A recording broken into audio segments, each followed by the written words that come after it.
Hello, I'm Dr. Brian Gibson, and today I want to talk to you about the Brain Neuromatrix.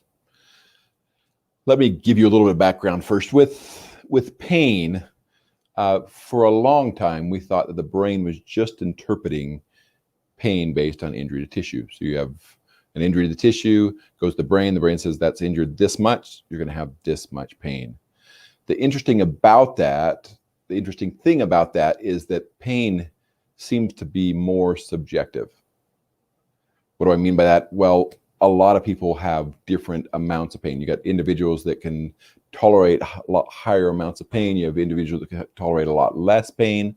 You have individuals that don't even notice pain. That doesn't seem to bother them at all. And what they've found as they've researched this, as they've studied this, as they've looked into this a great deal, they find that there's now a map, for lack of a better way of describing it, basically a place in the brain where it interprets sensation and interprets pain, for that matter, and gives it a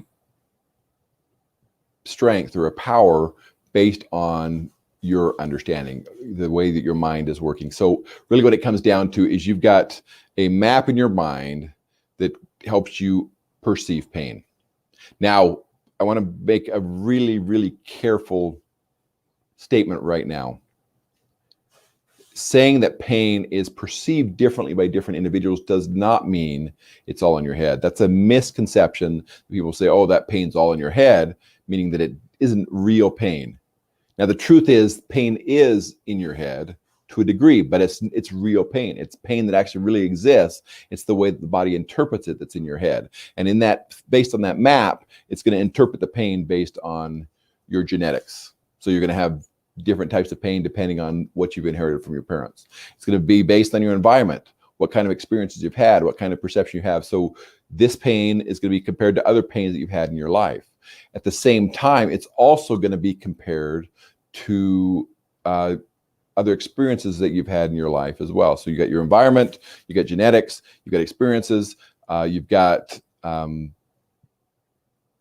you've watched your parents and how they interact with pain, you're going to interact with pain based on the same types of situations, same types of perceptions. It's a huge process and it's a huge deal. And it's actually a big deal because you can understand pain based on what you're seeing, based on what you're hearing, based on what's been going on in your life. And so everybody's going to have a different understanding or a different perception of pain. This is huge. This is a big deal. And this is a benefit to know this because what it allows you to do, it gives you a little bit more power over that pain. And you can actually say, okay, just because the pain is this bad right now, it doesn't mean it has to stay that way. And through special techniques, mindfulness type techniques and so forth, you can actually get control of that pain.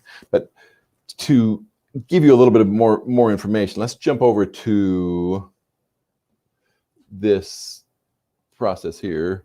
We're going to jump right to the Brain Neuromatrix, and I'm going to show you kind of one of the maps that they use that helps you understand how pain is perceived in the brain. And that the point is, you've got this area right there. You can see right in that area right there that there's a location in the brain how it's interpreted. So going from the center of the brain, the top of the head here, you're going to have interpretation of the toes, ankle, knee type situation. And then, and as you move around, as you move down to the outsides of the brain, out to the temporal area, right on there, you're going to actually get perception where it goes into the hand, and it goes down into the face, and even to the jaw, tongue, and swallowing. So toes here, swallowing here, and it moves across the perception of sensation there. So that's kind of the whole idea of the one part of the brain or pain neuromatrix. And with that information, that's going to tell you where in the brain it's activating and how it's being perceived. But then you've also got in there the way it's being interpreted. And because of the concept of neuroplasticity, which is that nerves can change, nerves that fire together wired together is one of the phrases that's used. So if you've got locations that are constantly being stimulated, you can actually get a connection of those neurons, those nerve cells, so that you get a stronger perception of that pain in those particular areas. So what can we do about it? How can we fix that? Well, the truth is there's a huge amount of information out there now that you can actually control the pain through mindfulness practices. One type of mindfulness practices would be meditation. Another type of mindfulness practice is gratitude practices, where you actually focus on what you're thankful for. Because of another part of the brain, the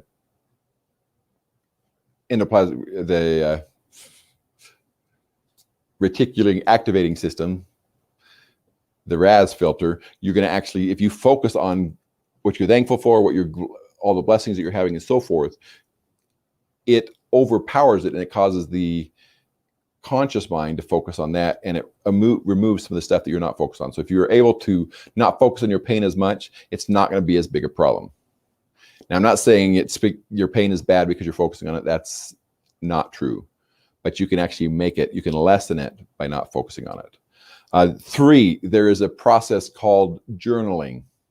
And basically what you're doing, this is not true journaling where you're just going to write what happened in the day. It's really just like a free writing, where you'll sit down and you'll just write. And as you write about what's going on, what you're feeling, what you're seeing, and so forth. It's similar to the activity that you see in Harry Potter. In Harry Potter, Dumbledore actually uses a pensieve, which is that bowl of water, if you've seen the movies. And what he does, he takes his things that are bothering him, the things that are in his mind, he takes them out and puts them away so he can worry about them later. Through journaling, the free writing type stuff, you can do a similar thing where you can actually help get it so that you don't focus as much on that situation. So all these different mindfulness type practices can be valuable in changing the brain neuromatrix, or in changing your perception of pain so that you can actually get control. So things to think about, things that we could actually help you with. So one of the things that I want to make sure that you know about is on August 2nd, we're going to actually do a challenge, a 5-day challenge that's designed to help you learn some of these practices. So you can actually learn some of these other techniques to get control of your peripheral neuropathy, and it's free. And what I want to do is take you through this. So one piece of the puzzle you'll do on Monday, and then Tuesday and Wednesday, Thursday, Friday, and through these 5 days, you'll get a better control of your peripheral neuropathy and understand the pieces that you need to do to manage your peripheral neuropathy. So some of the things that we're doing there is we're actually going to basically, day number 1 is your secret weapon to beat neuropathy in your life. Day number 2 is understand neuropathy better than your doctor does. Challenge day number 3 is manage your peripheral neuropathy starting today. Challenge day number 4 is control the peripheral neuropathy nerve damage.